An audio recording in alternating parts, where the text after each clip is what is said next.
आप भी यही सोच रहे होंगे कि ये कैसा क्रिएटर है। अभी भारत के कई राज्यों में बाढ़ आया हुआ है और ये वाटर क्राइसिस पे वीडियो बना रहा है। देखो, बाढ़ आज है लेकिन ये हर वक्त नहीं रहेगा। इसमें ना आप कुछ कर सकते हो और ना ही मैं कुछ कर सकता हूँ।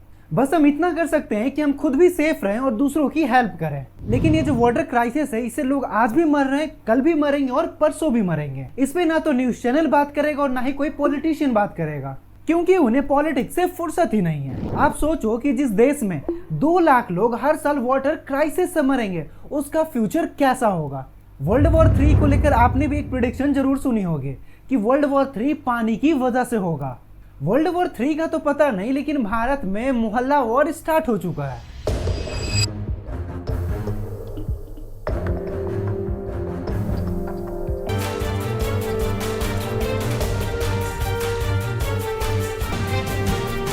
और ये स्थिति हमारे देश के मेट्रोपॉलिटन सिटी की है। लोग लंबी लंबी लाइन लगाकर पानी टैंकर के इंतजार करते हैं। हर दिन उन्हें वाटर टैंकर का इंतजार करना पड़ता है।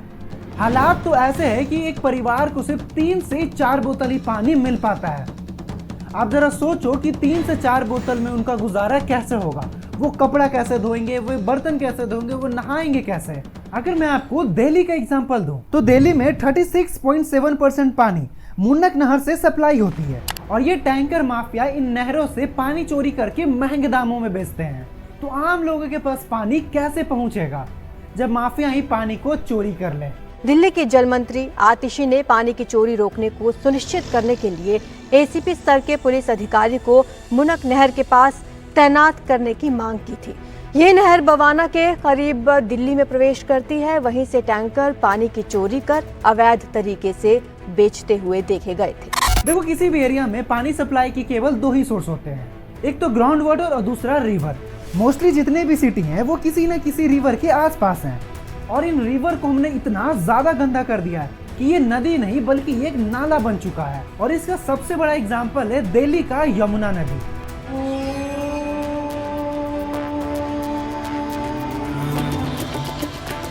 नदी में कोई गंदा पानी नहीं है। The composition of the liquid has changed. It doesn't have any properties of water left. एक समय ऐसा हुआ करता था कि यमुना नदी का पानी पी पी कर लोग सिविलाइज्ड हुए, लेकिन आज बड़ी बड़ी फैक्ट्रियों के वेस्टेज उसमें जा रहे हैं। हमारे घर का सारा कचरा वहां जा रहा है, नाले का पानी वहां जा रहा है। कुल मिलाकर अगर हम कहें तो हमने इन नदियों की जान ले ली है, इन्हें हमने मार दिया है। और सिर्फ यमुना नदी ही नहीं, भारत के लगभग हर नदी का हाल कुछ ऐसा ही है। अल्टीमेट हम डिपेंडेंट हैं ग्राउंड वाटर पे और उसका भी स्थिति कुछ ज्यादा सही नहीं है। ग्राउंड वाटर का लेवल नीचे जा रहा है और नीचे पानी कोई जादू से नहीं आता, इसे रिचार्ज करना पड़ता है। जब बारिश होती है या फिर हमारे घर का पानी कच्ची जगह से पानी नीचे चला जाता है। आप ऐसा समझो कि जमीन पानी सोख लेता है, जिससे ग्राउंड वाटर मेंटेन रहता है। तो प्रॉब्लम क्या है? दिल्ली में, मुंबई में, चेन्नई में बारिश तो काफी अच्छी होती है, इनफैक्ट वहां तो बाढ़ आ जाता है, तो ग्राउंड वाटर तो इजीली मेंटेन हो जाता होगा।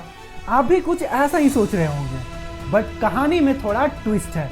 आप ये जो बड़ी बड़ी बिल्डिंग्स देखते हो, रोड्स देखते हो, मेट्रो देखते हो, एयरपोर्ट देखते हो, इन सब ने कच्ची जमीन छोड़ी कहाँ है जिससे ग्राउंड वाटर मेंटेन हो सके।